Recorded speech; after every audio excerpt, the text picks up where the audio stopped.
If you've been burned in the past, dating again isn't just scary, it feels dangerous. What if I repeat the same pattern? In today's conversation, we're talking red flags, core values, and how to date with both courage and caution. This is the conversation every Christian woman needs after divorce.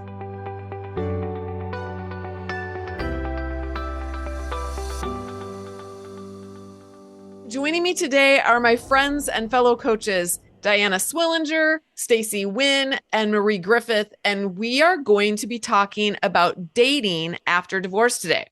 So first of all, welcome, you guys. Thank you. Thanks for having us. Hello, hello. I'm wondering if you could, glad to be I'm here. going to spring something on you, actually. I'm wondering if you could each give, let's see how you'll do this. Give a really high level 30-second elevator speech about who you are and the work you do in your private practices with Christian women, and then maybe your role in the Flying Free and Flying Higher communities. Can you do that? Sure. Okay, awesome. Stacey, why don't you start? Absolutely. So I'm Stacey Wynn. I have a Master of Divinity. I'm a professionally certified coach. And in my private practice, I work with women who are navigating life transitions and often transitions in their faith journey. So I am an expert in the deconstruction space, and I've facilitated a group out in the deconstruction world for about 10 years now. That's the place that I love to be, where people are really reaching into their faith. I'm also a practitioner of the Enneagram. I use the IEQ-9. And I often find myself coaching women who not only are navigating faith and life transitions, but also career transitions, and love to work with you who might need that kind of support. So thanks for having me. Thank you, Stacey. Diana, you want to go next? Sure. Well, I joined Flying Free because I needed some help getting through a destructive marriage. And I was already a life coach at that time, advanced certified life coach. Since then, I calculate I have well over 5,000 hours. I don't know what that makes me as a coach now, but I've been doing this a long time. I love the work I do. My specialty, I help people in the Flying Free and Flying Higher kaleidoscope. And in my own practice, my specialty is in the mind renewal space. So I do a lot of work in cognitive behavioral therapy. I do group coaching and one-on-one coaching for women. And I started the Renew Your Mind Institute, which has kicked off, well, it's been over 3 years now, with a life coach certification program, which is for men or women. I have my first man signed up for next year. So I'm excited to train a man in this Cool. coaching practice. But yeah, I love what I do, and I'm happy to be here. All right, thanks, Diana. Marie? Yes, thank you. I'm Marie Griffith. I have been part of this community for 5 years. I am trained spiritual director, an ordained chaplain. Now, I'm an accounting professional in my job, but I am starting a private practice as a spiritual director and hope to grow that. And I've been able to teach a few courses here in the Kaleidoscope, and I'm very thankful for that opportunity. I love those times of doing that, and I'm just glad to be here. Awesome. I just want you to notice that a couple of them, both Stacey and Marie, have done a lot of work in a spiritual capacity and have a lot of extra training in that area. And we are bringing them back for episode 4, where we are going to talk about our relationship with God and healing ourselves internally and spiritually, and our dealing with our faith practices. And so I'm excited about that episode in a couple of weeks. So before we dig into the questions that I'm going to be asking these women today, I want to read an email that I received a few weeks ago from a former member of both Flying Free and Flying Higher. And I think it's relevant to today's discussion because it demonstrates what is possible. This woman is not an anomaly in our groups. She is one of hundreds of Christian women who have changed their lives because of the work that they've done in Flying Free and Flying Higher. And if you're listening and you wish that you could change your life in the same ways, come on in. We will help you. These women and myself will help you do exactly that. We're going to give you the tools and the strategies and the knowledge and the emotional support and community that you need to grow your courage and your confidence muscles so that you can be the adult woman that you dreamed of being when you were a younger girl. All right, so here's the email. Natalie, it's been almost 4 years since I wrote the email above. She was actually responding to an email that she sent to me 4 years ago. She said, I'm still thriving and I feel compelled to give you an update. You see, I will be forever grateful for finding you, your book, and your online community. I am a flying free / flying higher success story. You were right, as usual. Well, I'm always right, ladies? Just kidding. It's hard for me to read emails like this sometimes. I've got that little voice in my head, so I'm just sharing that little part of me with all of you. I was ready to move forward. You gave me the tools. Now, notice that too. This is someone who came into the program and she was ready to move forward. And that's really those, when you're ready, like hop on board because we can 10x your progress and make it go a lot faster than you might if you didn't have help. You gave me the tools and it was up to me to use them. Since I went solo, that means since she left the program and she's flying on her own, I've had ups and downs. The downs have been hard, and some of them I am still living. My ex-husband continues to spin a vortex, and his flying monkeys are loyal. But when I get overwhelmed, I hear your voice in my head and know that my decision to allow people to be and think and do as they please serves me well. I choose my thoughts, and the result is that I get to live my authentic life.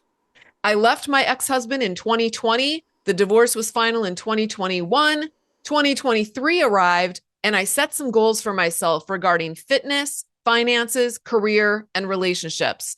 I achieved all of my goals except one, romance and relationships. And I declared, not this year, because I was happy alone. I had my daughters, my grandson, more girlfriends than I had ever had in my life. My career was amazing. My apartment was home, and I was truly happy and satisfied. But my friends had other ideas and began planting ideas of dating. I was ever so resistant and even dodged a commitment I made at one point to join online dating. My mistake? Telling my sister. She literally grabbed my phone, made me a profile on Bumble, and began swiping for me. I was appalled and petrified. Now, we're going to be talking about dating, and we'll talk about dating apps. I don't necessarily recommend that, that you have someone else be swiping for you, but you're going to see this actually worked for her. My sister, actually, no, it didn't. I take that back. Hold on. I'm getting ahead of myself. My sister, as much as I love her, could not pick a potential suitor for me any more than I could. So what did I do? I quickly joined Flying Higher again, this time for the specific purpose of completing any courses regarding dating. As I did the first time, I immersed myself. Any free moment I had was devoted to soaking up as much knowledge as I could. If I was going to date, which I had not quite decided yet, then I was going to do it right. My first step was to decide not only what I was looking for, but what I was not willing to compromise on. That list was so extensive that I was convinced I'd never find anyone. Turns out you can have your cake and eat it too. You just have to set boundaries, stand your ground, and accept nothing less than what you deserve. I intentionally swiped right on men that checked boxes on my list of must-have and swiped left on men that checked any of the boxes on my must-not list. I had a pathetically small pool of choices, but I decided if I couldn't have what I wanted and deserved, I would be better off single. Now, notice what she said at the beginning, that she was already very happy and satisfied with her life. So it was okay for her to not have a man. That is honestly, I think that's the best place to be inside of yourself so that you are picky about what you're going to actually expose yourself to. My first date turned into a second date, after which I quickly decided there were red flags. I'm so thankful for that experience because I proved to myself that I could not only recognize the red flags, but that I would not hesitate to move on when I saw them. Very important. The second man I went on a date with, well, on August 3rd of this year, I married him. I knew right away on the first date that he had real potential to be the one. My friends and sister thought I was crazy. He is everything that I wanted and nothing that I didn't. I did not compromise on any need, want, or desire. The reason I knew then and know now that he is the right man for me is he is the exact same person today as he was the day we met. He never tried to impress me. He presented himself as genuine and has backed that up every single day for 2 years. Although we both say that our relationship is effortless, there have been some challenges for me due to my past. I'm learning that a relationship is a partnership, that it's never 50-50 like I thought it should be, and it's never 100-0 like my former relationship was. Sometimes it's 25-75 or 90-10, and many other variations. When I can't, he does. And when he can't, I'm never resentful for stepping up because I know he will always support me. I'm learning to accept help and trying to learn to ask for it. He is learning that fixing things is sometimes just sitting in the moment with me. Natalie, although I made the commitment and did the work, you were literally my lifeline. You offered that ladder out of the depths of hell. All I had to do was step on that first rung. It was hard, painful work, but I did it.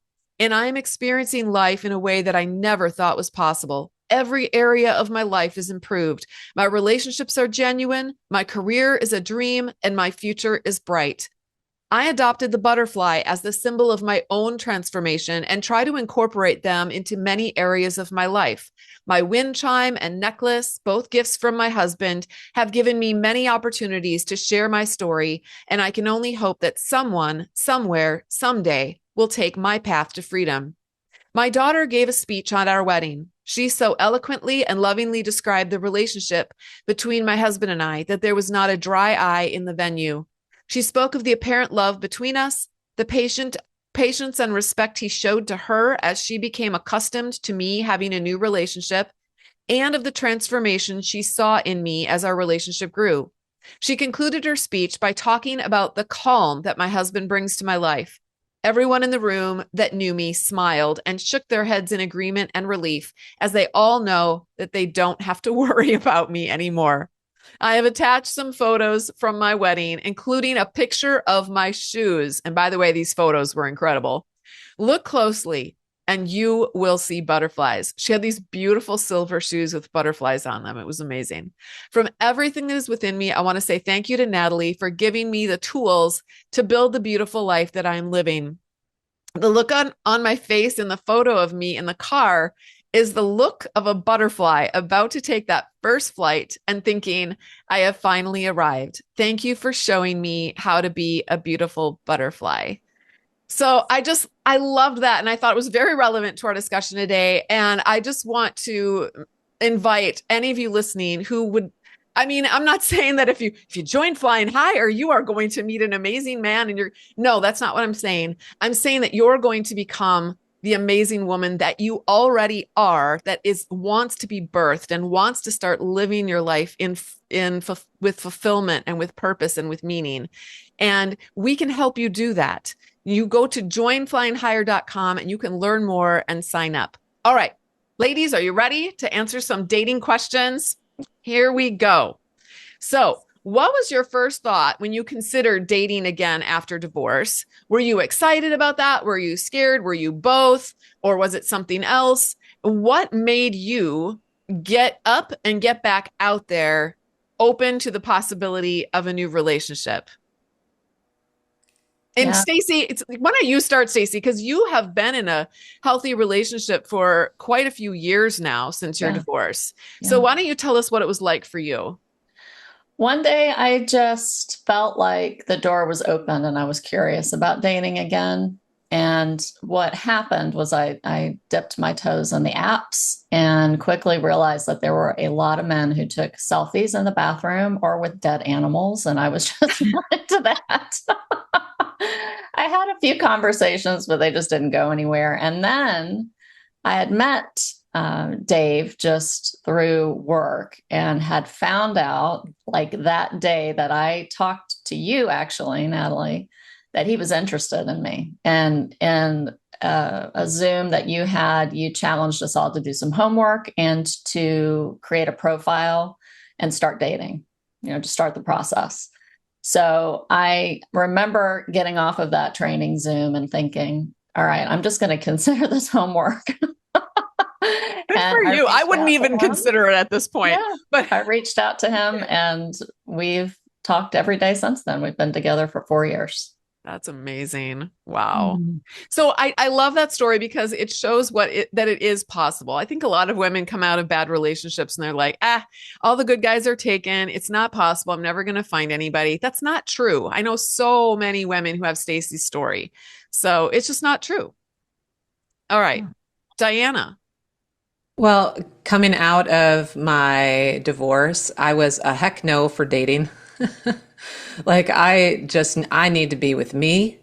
I need to heal. I need quiet. I don't need stimulus. I had so much work I needed to do. And I have done that work and I still think there's more to do. I think I could be open to dating, but I have friends, I have a lot of friends through Flying Higher, Flying Free, Kaleidoscope, and that I know in person, get together in person now. Such a great community. And so I chat with many of them about their dating app experiences, and they're all having fun and they're learning a lot. And I'm still like, heck no, I am not. I have no interest in it. It sounds absolutely terrible. So I'm working on being okay living with me. Like I'm my best companion. I love the Miley Cyrus song, Flowers. I can buy myself flowers. I can write my name in the sand. I can understand me better than you can.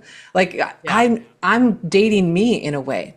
However, I think I'm open to it, but just like that letter that you read, my standards would be super high. I have a long list of values. I teach all the time.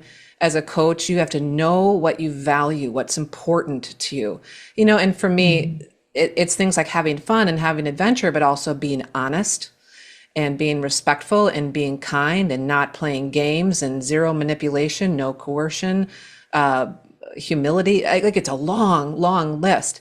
And so if I meet someone organically who happens to be interested in me and meets all those standards I have, I'll be open to it. But that's where I am in the process right now. I've had a couple men that I've met organically or known that I've had conversations with, and we'll see. Yeah. Yeah. But I'm in no rush. I feel like, at least I remember after my first divorce, I was really adamantly against it. And then I met someone organically, right? And then I ended up realizing, I guess I am interested in this only because I was interested in that person. Right. And so I think sometimes your system may not feel ready for it, but if you met the right person, that could probably change for you and for me. I have no interest right now either again, but all right. So Marie, tell us. So Marie just recently actually did a class inside of Flying Higher about dating. Just last week, actually. And she shared her experiences. She's having fun right now. Why don't you tell us about what you're doing? Yeah. Well, initially I was excited and fearful, but I never doubted I'd get back out there. I just wondered when that would be. And I'm really thankful that the first person that I went out with was a man that I had known for years, because that experience just helped take some of the fear away. And I knew then, and I'm learning more and more, and becoming more confident in that. I know I have what it takes to be in a healthy relationship. So Diana was talking about the standards. So as I grow, my standards are at the same time being raised, because just like Diana says, we want somebody committed to personal development, that healthy way of relating. That's what I want. And I trust myself now to know what that looks like. So yes, I'm having fun right now. What I'm doing is building friendships. I'm not on the apps currently. I am a little curious about that now. So, because I've been off of them for like 6 months and I've grown in that amount of time. So I am curious, but I've not done that yet. But I'm just meeting people through doing different activities, and we're building friendships. If someone asks me out, I'm like, yeah, let's go out to dinner. We're building friendship. So where are Yes. you meeting some of Hallelujah. these people that you're becoming kind of friends with? Maybe give some people some Yes. ideas of like how you could actually do, just meet friends organically Yes. without getting on the apps. Yeah. So I am part of a group called Meetup. It is not a dating app. There, anybody can be on it, but it's just a platform for people who share interests. And so every city usually has a meetup group, or if it's not in your city, it's near you. And so they do things like we go on hikes, or we go meet in a downtown area, and we go to a bakery, and we go to the antique shops. We might go paddleboarding. We meet at to listen to live music. There's a live music jazz tomorrow night that several of us are meeting at. So that's how I've been meeting a lot of people, and it's been great. Oh, through pickleball, there's so many ways that you can meet people. It does not have to be through an app, but Meetup, check that out. It is a great way to do that. Yeah. Would you describe yourself as more extroverted? Do you get your energy from other people or how would you describe I yourself? do. I mean, I've always said I'm both because I'm a person who needs a lot of solitude too, as well. So, but yes, I'm the one that if I'm at a meetup event, I will go by myself, not knowing a soul, and I will, get to know people. And not everybody is like that for sure. Yeah. Yeah, because I'm definitely not like that. And when I think about doing a meetup and going to like a jazz concert, when you were talking, I was literally breaking out in hives. I'm the kind of person that if there's a party going on and I committed to go and then it gets canceled, I am so relieved that I don't have to go. Any kind of social, yeah. So it would be different, probably more challenging for people like me who have it's really, really hard to get us to get out there. But I definitely think that's most people I think are a little more extroverted and sensory and like to get out there and do things. So that's a great idea or way to do that. I just want to say if you have a goal in mind and you're an introvert, I'm an introvert, I will go do something like that. I've been on Meetup and I've considered going to hikes, but I haven't done it actually yet. But if I get to the point where I'm like, I just have a goal of meeting some new people because either I feel like I'm a little bored in my life or I'm feeling a little lonely or I just want to have more dialogue or I don't want to be home every weekend by myself. If that goal is big enough for you, even if you're an introvert, you can push through and do it and you'll be glad that you did. Yeah. That's what I think. Yeah, exactly. I don't have that goal right now. All right.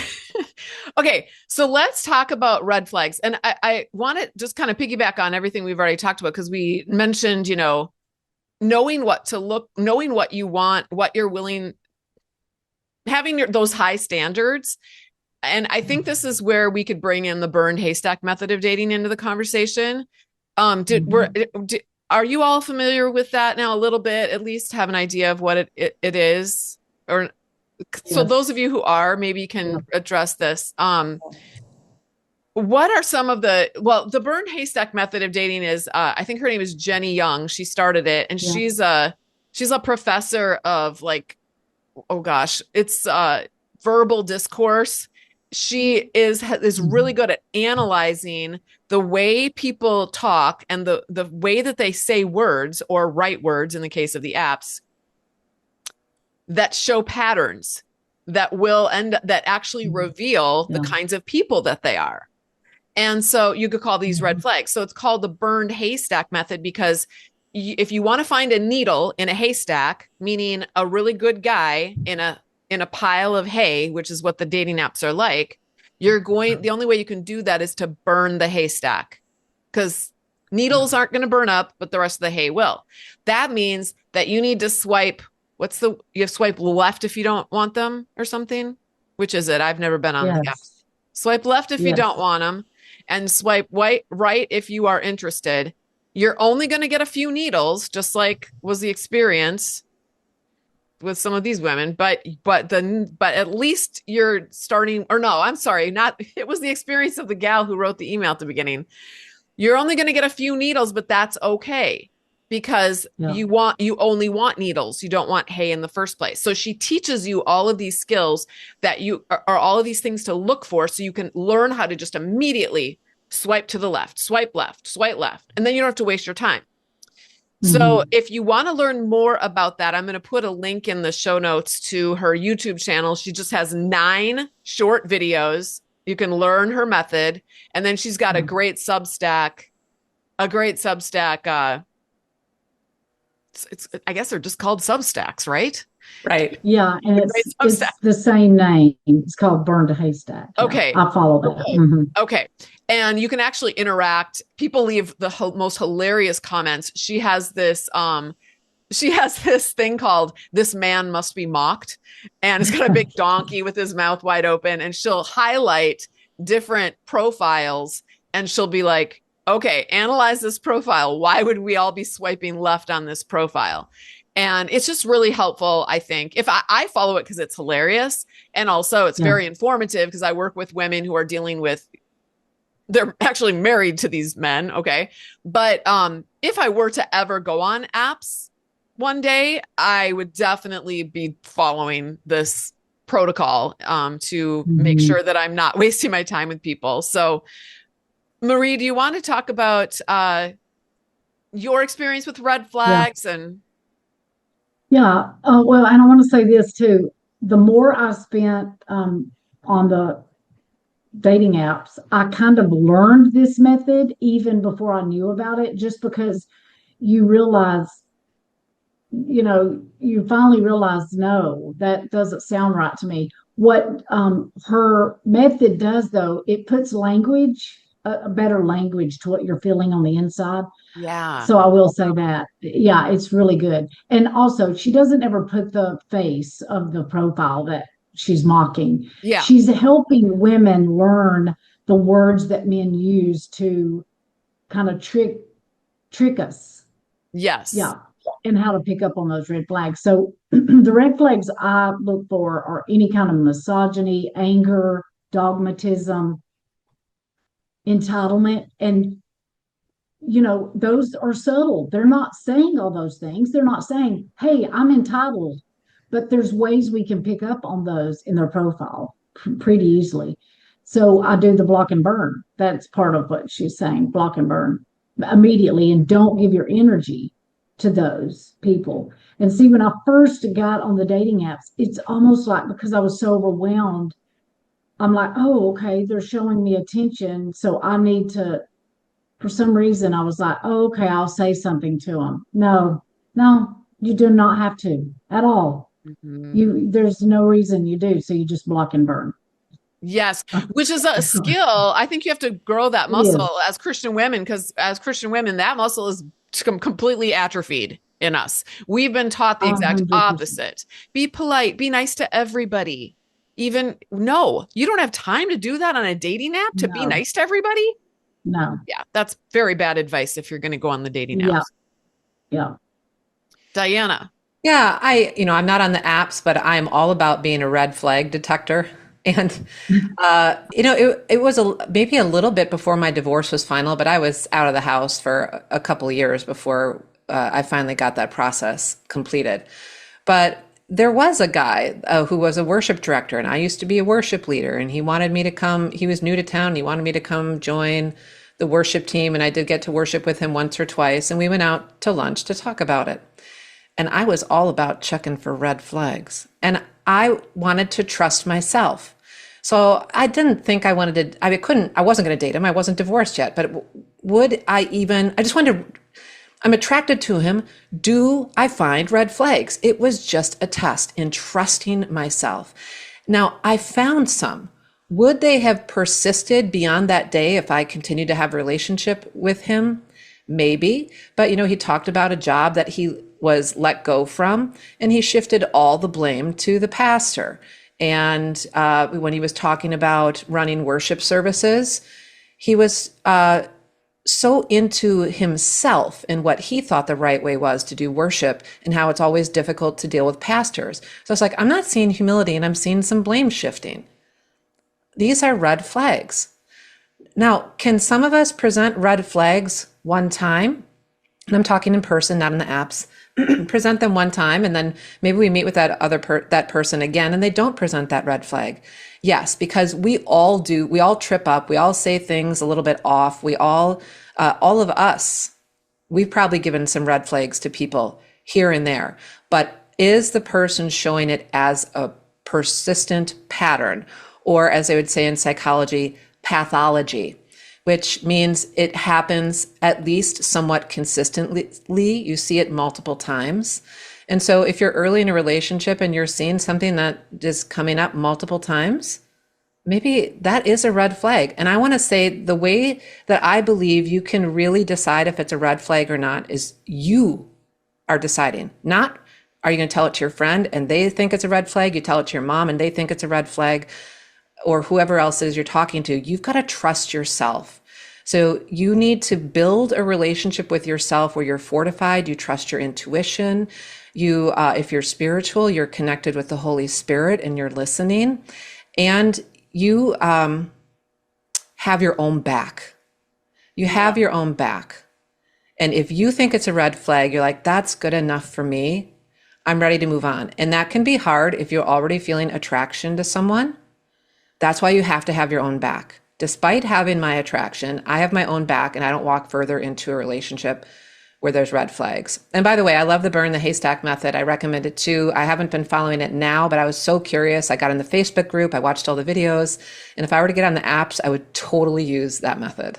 Yeah. The thing I like about that is it doesn't waste your time. So even if, like what you just said, you know, you want to kind of see the pattern, you don't have time to see the pattern with a lot of these people. You have to trust that if they're showing up verbally in certain ways, and these are all subtle things, you guys, it's not obvious stuff. We can all pick up on obvious things. It's the subtle little things that they're saying. I wish I should have probably got some examples to give to you, but you go over and you can learn it from Jenny Young.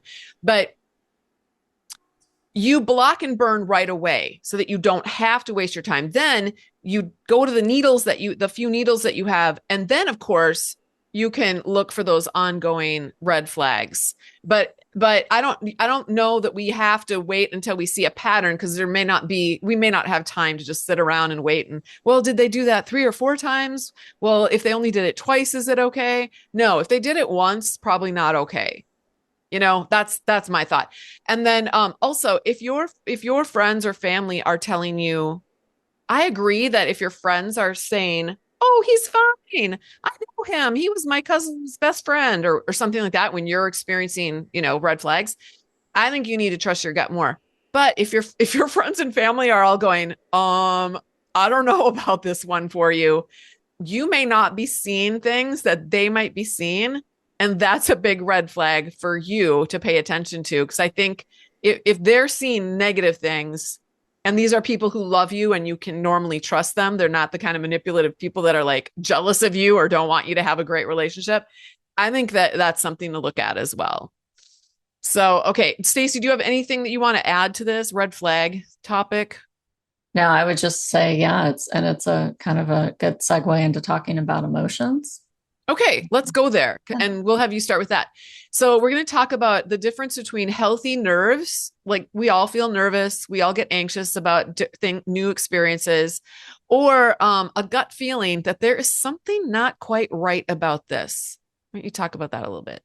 Sure. I think we have to say something too about how Christian women, especially coming out of evangelicalism, are encouraged to not pay attention to their emotions and to not trust emotions, and kind of the perception, whether it's said outright or not. And sometimes it is.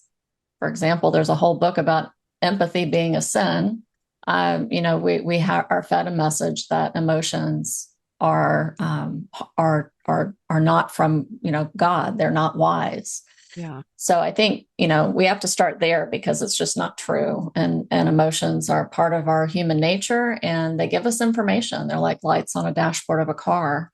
And we've got to, as part of our own healing process, we have to get to know our emotions and see what they're there to teach us. So when we talk about healthy nerves and having gut feelings and all of that, we have to center in our emotions. We have to become more aware of them, develop an emotional vocabulary.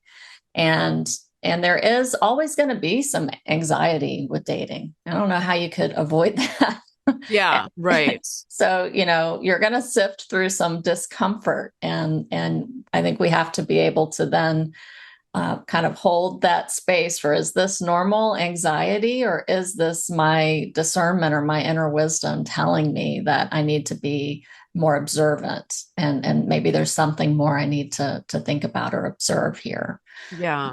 So yeah, I think that anxiety is going to happen, and nerves are going to happen, and gut feelings are going to happen. But for me, the gut feeling is something that persists, and something that still kind of weighs on us even after that person's not around, something that continues to come to mind, and maybe feelings that we get when we interact with them in the future. So it's something that is persisting as opposed to just kind of a passing thing.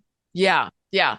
And I think there could be a part of us too that wants to override any of our gut feelings because it wants so much to fill that desire to be loved and to have attention and to be someone's center of attention, that that we're willing to override our gut warnings in order to almost, it's almost magical thinking. Like, I'm sure this will be fine. I know I've experienced that in my life several times. And I think it's pretty normal for us to experience that. So if you're aware of it though, then you can, then you can deal with it, right? You can understand what's going on inside of you instead of just blindly moving forward with things without really knowing exactly what's going on. And honestly, I think really the work we do in Flying Higher is sort of getting that a better self-awareness of what's going on inside of ourselves so that we can make decisions that might be hard for some of our parts of us that just want everything to be happy and good. And, but they're more of adult decisions based on reality rather than on hoping and good feelings and, hormones. Mm-hmm. Okay. Marie, do you have anything you want to share here? Yeah, one thing, everything that Stacey said is fabulous. And I want to, though, highlight this thing that if I am in a situation in which I don't have time, what I feel like enough time to discern the difference between, oh, is this me, just being anxious, or is this really a gut feeling against something? I will go ahead and trust that it's something is off. I don't have to figure it out. Like, that's one of the muscles that I've really had to build. Like, I don't have to figure out what it is, but something is off. And so I go with that. I don't just wait. And that is a muscle to be built. Because like Stacey said, we came out of spaces where it's like, no, you squash that down kind of. But no, I don't try to figure it out why at first. If I don't have time, I'm just like, something's off and I'm out, or I back off, Yeah. Okay, we're going to talk about core values next. And it sounds like some of you guys have some great ideas for ways to figure that out. So why don't you share, let's talk about, what core values are, how do we figure out what our own core values are before we get serious with, about somebody else. Because I think sometimes we struggle with, am I being too picky? I don't want to be too picky. I just want to love everybody and accept everyone just right where they're at, because doesn't Jesus love everyone? And so why don't we talk about that a little bit? First of all, if we were coaching, I would push back a little bit on your statement there, Natalie, right? Because none of us are Jesus. And yet we do sometimes feel like we have to walk in those shoes. But there are lots of resources out there for determining values. And I think that we need to make sure we're in alignment with the person that we're dating and, people we're friends with, people that we allow into our trust circles. We have to have alignment on values. Brene Brown is a resource that you can just go to her site and find so many wonderful things on emotions and on core values. There's an exercise that we'll put in the show notes today that she has. That's a great starting point. So if you're thinking like many of us did coming out of destructive marriages, who even am I now? I've lost myself. I'm not sure who I am. then this is a great place to start, is, reminding yourself what's important to you, and then allowing yourself to consider what alignment looks like in relationship, and saying, if we're not in alignment, it's okay. You be you and I'm going to be me, but we're not going to be doing this together. Right. Right. Exactly. Marie? Yeah, I was going to say, there are some things I think with our core values, when we find those out, there are things that we can have a difference in, as long as the shared core value of mutual respect is there. My partner won't necessarily need to value certain things, but maybe it's something that we can hold that uh, for each other, is what I mean. So you just have to figure that out. But like Stacey said, how can we even do that if we do not know our own values? I mean, I'm just saying that as a 55-year-old woman, I did not walk around thinking, what are my core values? Now, there's something in us that we kind of know, but it's so helpful to know, what are your top 5 core values? And am I living in alignment with those? If I would have done that in my marriage, it would have been a glaring, bright warning that you are not living in alignment with your core values, because I actually had lost myself. Basically, Yeah. that's what I would have done, and shape shifted to live according to somebody else's core values. Yes. So, yeah. Yeah. You had a couple of resources as well. Do you have any personal experience with those that we were going to? Yeah, the 123test.com, and I'm sure you can put those, we'll put those in the show notes. That one is a free values test. And then drjennyshields.com has a values card sort that you can do online. And what I like about those is you don't have to give your email or anything. It just lets you use those resources. So, okay. Yeah. Well, if you want anything from me, I want your email. No, I'm kidding. Actually, I'm not kidding, but all right. Diana, what about you? Do you have anything you want to add here? It's just, it's almost like a quick summary, and also just kind of the idea of us identifying our values no matter what stage of life we're in, no matter what kind of relationship we're in. When I was trying to get healthy while I was still married, because I was like, I'm getting as healthy as possible while I'm still married, and he's either coming along for the ride or he's not. And he didn't. But in that process, I was identifying my core values and living by them, and it set all my boundaries. It did so much. And then when I got divorced, I'm like, let me reassess my values again. Now, as a single woman rebuilding her life, what are my values? And if I re-enter the dating world, I might take another look at those. And I might even make a separate values list for, like, in the dating scene of my life, these are the values I want to make sure are front and center. And I think this is all a part of, like Marie said, she lost herself. I did lose myself as well. We do so much trying to appease, make this work in our marriages, that we totally lose our way a lot, or at least partially. Most Christian women, I would say, who are desperately trying to keep their marriage together, have to let go of values along the way. So get those back. And it's not selfish to have these values front and center and put your mental, physical, emotional, spiritual well-being first. I think it's the most important thing to do. And these values are going to be your compass, and they are going to be what you get to use to trust yourself in this process. Because I do think, just from my limited experience, re-entering the dating scene, even dipping my toe in with conversations here and there, can be terrifying. And you need this solid footing. You need this steady thing to hold on to, so you can trust yourself, have your own back, and have a clear guide. So I think this is critical. I hope everyone will check out those resources and find one that helps them lock in their values for going forward. Yeah. I think too, when you are living out of your core values and you're putting those first and you're making those known to the people that you're getting to know, the right person is going to support you in that. They're going to support you. They may not agree with everything, and they might have different core values, but they're going to support you and be really happy and, like, lift you up in those core values. And ultimately, it'd be nice to have the same core values. I mean, if, like, for example, if someone has a core value of, like, athleticism or maybe they work out all the time and they eat a lot of protein and and they think that the whole world should be doing that, and you're not doing that, or you're not there yet, or maybe you have a disability and you can't do that, or for whatever reason it's not like one of your top core values.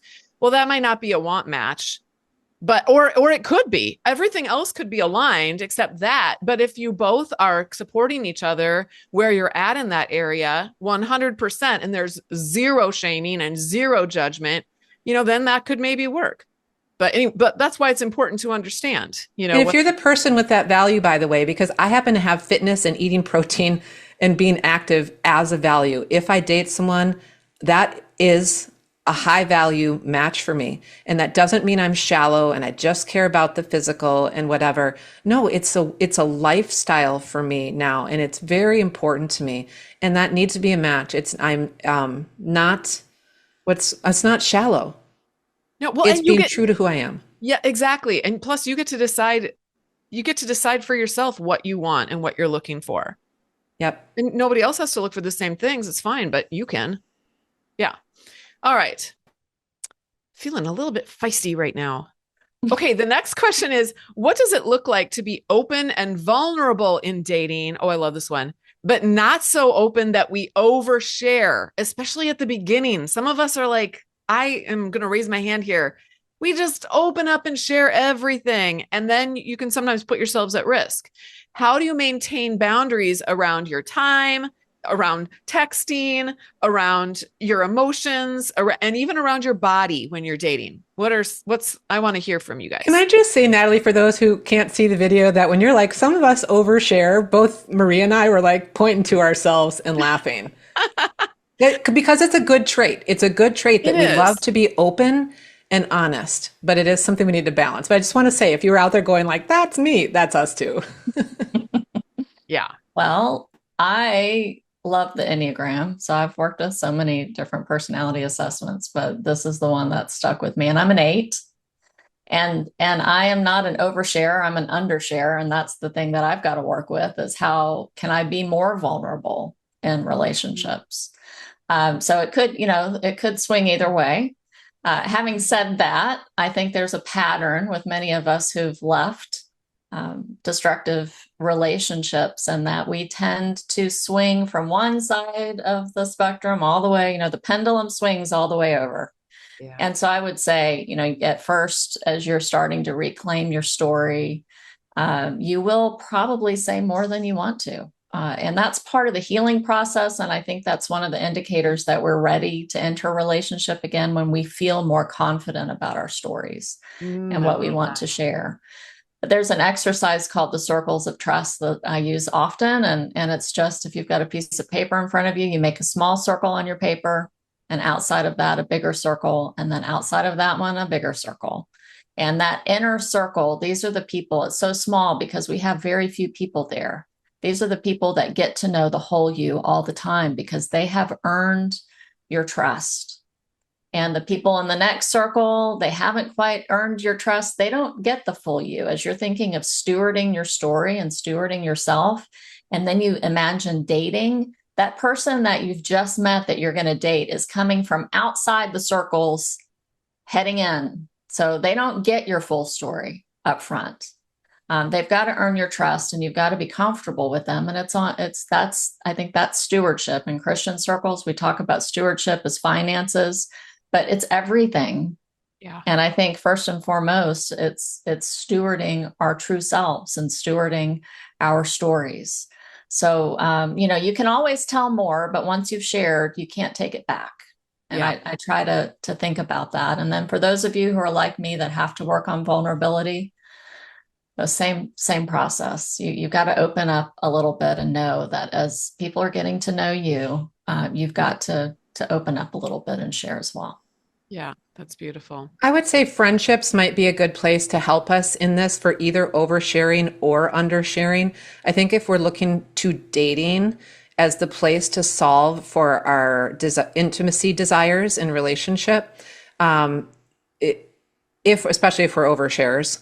I have a wing for Stacey, so you know why I overshare. It's my deep feeler. It just wants to spill everything out to everybody.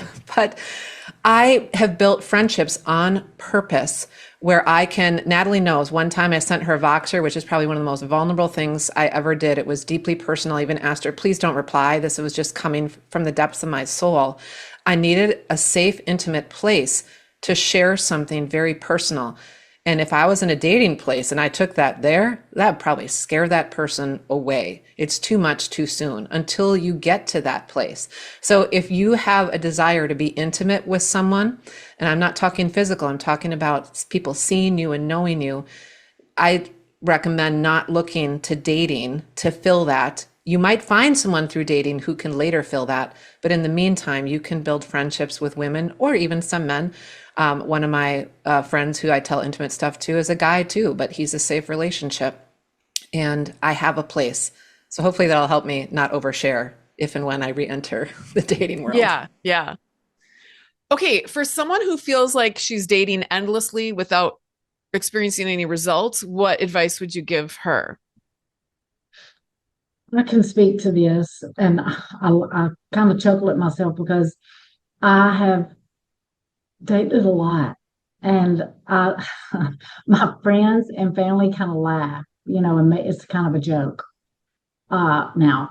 But I will say this: I don't have a romantic partner, and I've dated a lot, and I don't feel like it's been without results because I've learned so much.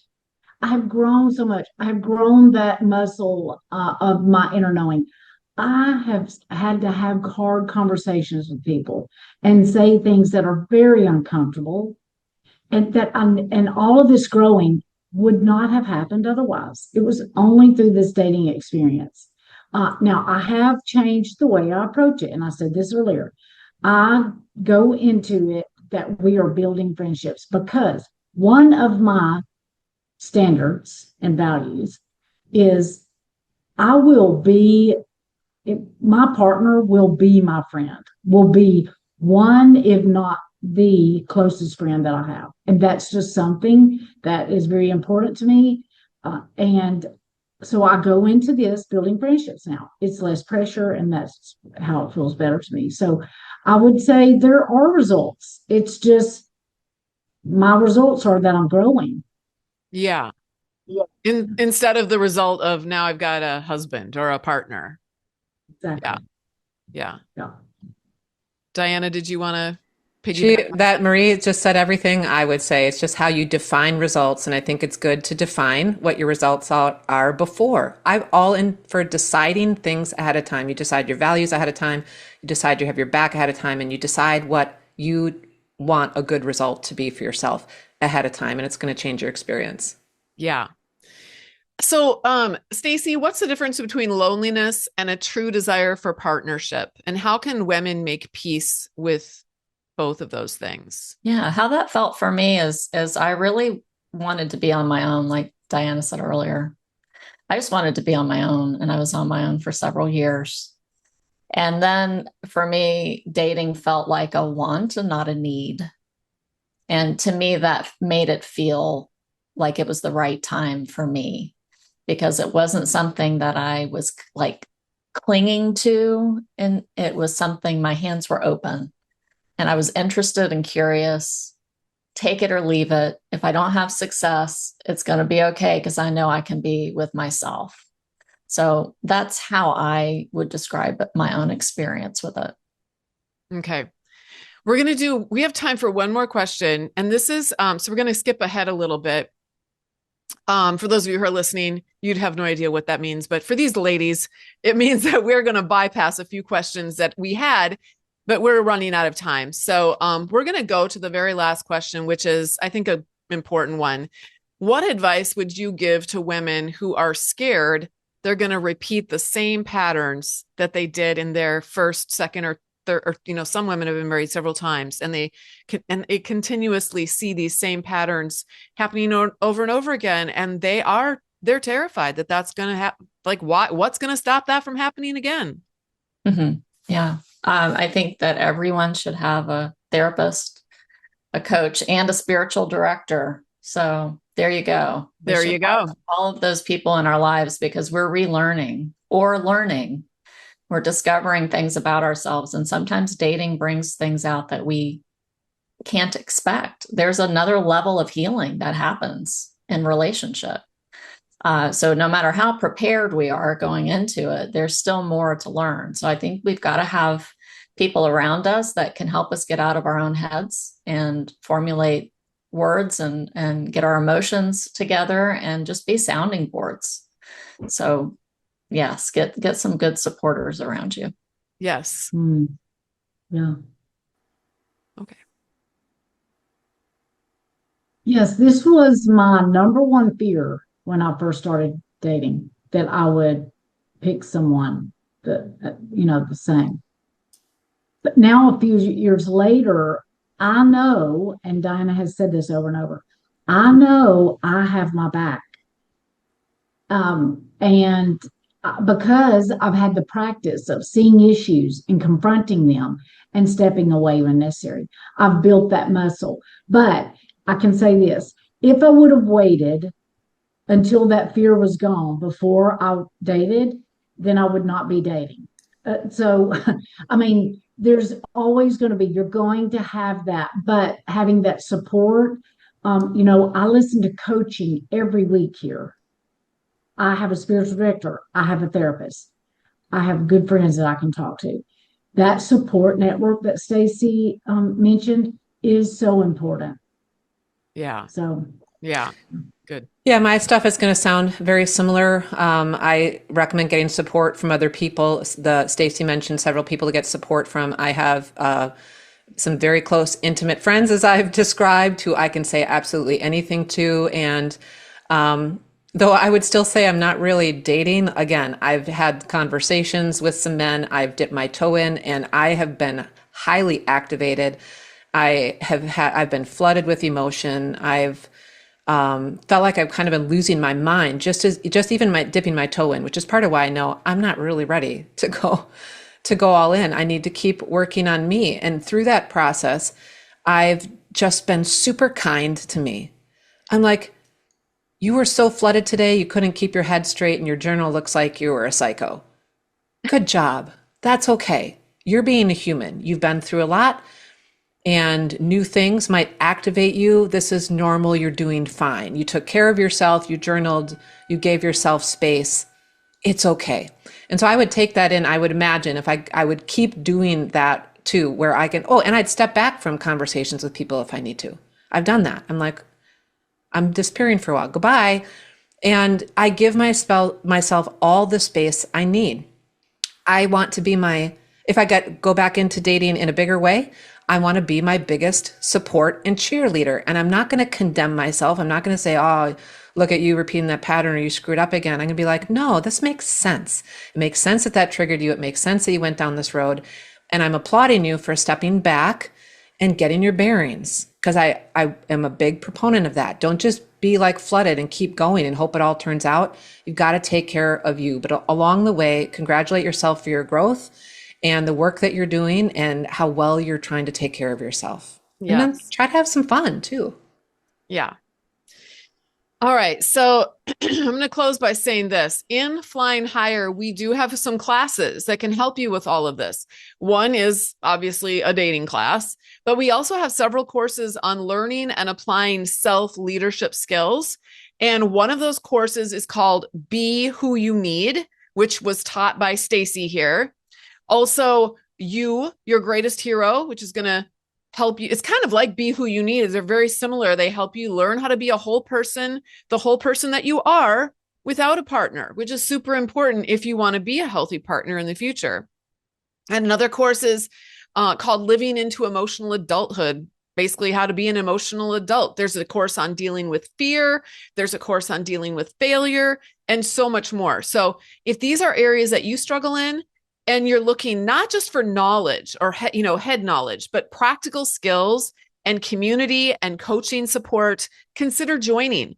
We also have live gathering opportunities every single week for those who do like to engage with others in a live, online setting like this in discussions. We do Bible studies and group coaching and advanced classes. Like I said before, Marie just taught one on dating this past week. We do book studies. It is a thriving learning community, and we would love to have you join us. It's very affordable. It's $590 for an entire year of access to absolutely everything on our platform and all of our live events.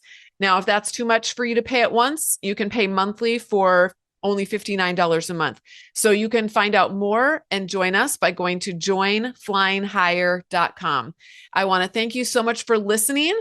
And we're going to be meeting up with these ladies again in 2 weeks. And until next time, keep flying higher.